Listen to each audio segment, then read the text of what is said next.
I was over at my friend's house a couple of months ago and he mentioned a sand plotting machine called Sisyphus, and I googled what it was. It's a metal ball plotting insane patterns onto sand.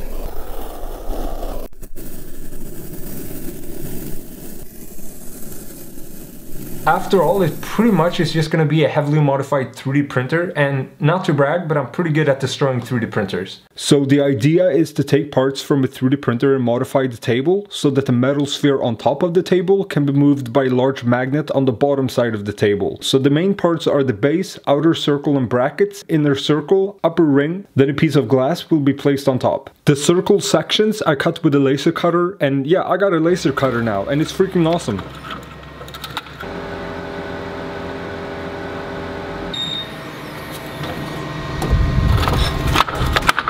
Here are the parts that came out of the laser.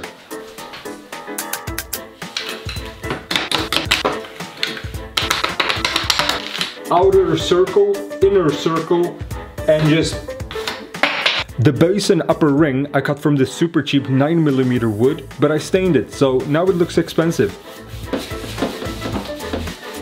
Here is the result of the top ring after being stained. You can't see that because the focus is on my face. I hope you can see the texture. It's really dark, oaky, very pleasant to watch. Now I have everything else under control pretty much. The RGB lights arrived. I can change the colors by using the controller. Now the problem I had was with the sides. They are going on one outer and one on the inner diameter. And the problem I have is I can't use the stain because they don't have the same kind of texture. You see, the texture on the large ring is very noticeable, but on the sides, the side panels, they are, well, you know, you can't use the stain. That's pretty much it.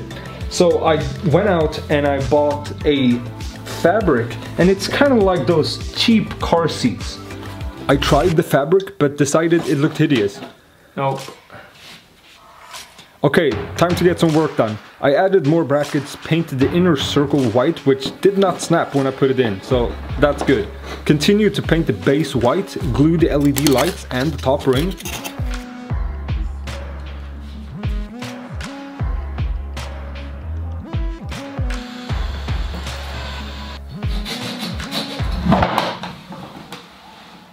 And then it was time for plan B, which I think turned out far better than the fabric. I just need some few parts from this printer.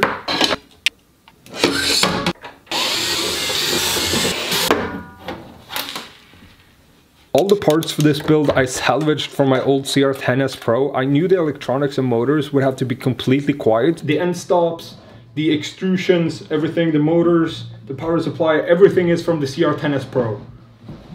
And again, the reason I chose this specific printer is because it utilizes the TMC drivers. The TMC drivers are quiet, so it hopefully won't make any noise. We'll see if that's true later though, as I have a sneaking suspicion the entire table will act as a speaker. These needs to be fastened. That's pretty much it. The mechanical structure is going to be very similar to a 3D printer with a gantry that supports movement in the X and Y axis. I swear I had the idea to straight up place a Delta printer upside down under the table. You just cut off the bottom and make the footprint larger. The CR10S Pro is a Cartesian, and you know, this just doesn't look as good.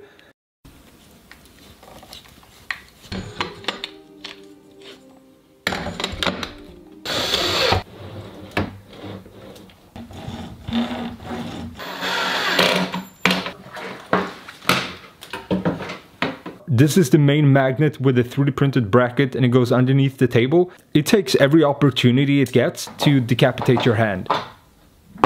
Whoa! This was my very first reaction, and maybe it's just my brain that shuts off whenever I see a magnet moving. The sand I began testing with, it was gravel in comparison to the ultra-fine sand I eventually ended up with. It sounded terrible, and it didn't even make decent patterns. So I got the mirror and even finer sand. At least now I was getting somewhere. I tried the fabric to reduce noise. Then I tried this fabric, and at this point I'm just questioning my life choices.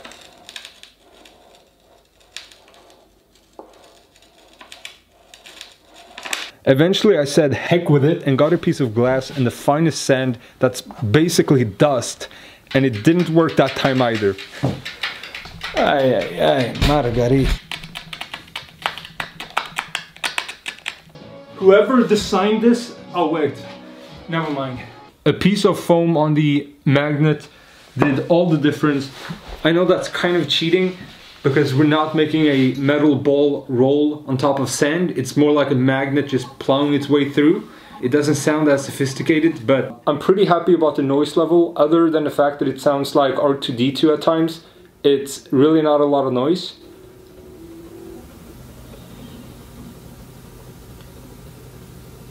But finally I got this working. It's been so many hours of just trying to get the magnet to run smoothly and not make a bunch of crushing noises as it's operating. Before I start making a bunch of time lapses, I wanted to show you all the colors you can choose from on the controller. This is white. I like white the most because it seems to improve the shadows. But we can have blue and green and red, and then you have a bunch of different colors that I don't think I'll ever use. These were some of the early time lapses I captured. It's actually a bit funny to think about how much work the machine is doing and then I'm telling it to remove it and start all over.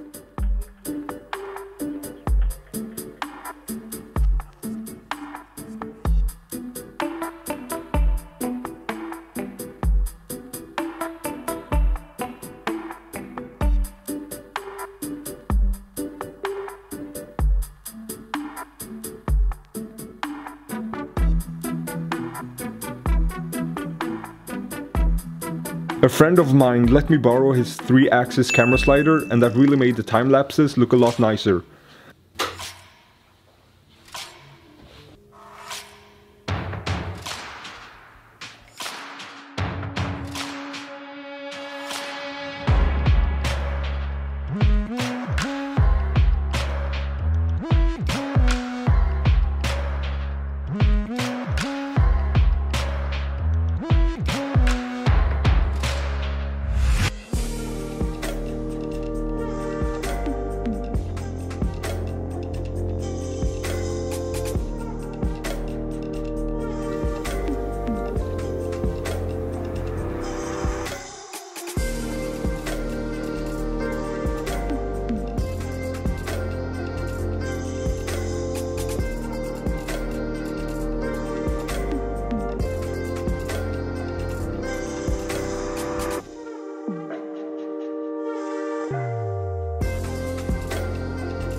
To deal with the problem of how to tell the printer exactly where to go, this website made it super easy. It even exports in G-code format, which is the language of 3D printers. So let's say I want to remove the previous pattern on the table. I would use something called a circle. Once you get to the more complicated patterns, it just kind of looks like a mess. A couple of other projects I've been working on is getting that huge motor to work. I've had some trouble getting the motor to run smoothly, but that's looking like it's working now. So now we just need something to make electric. Another project I've been working on is taking this electric skateboard and converting it, taking all its components and making electric powered skates. With the new laser cutter, I was also getting the itch of making a radio controlled airboat, but from wood. That's just a few projects you can be looking forward to. And that's going to be pretty much it for this video. So I hope you enjoyed it, and I'll see you next time.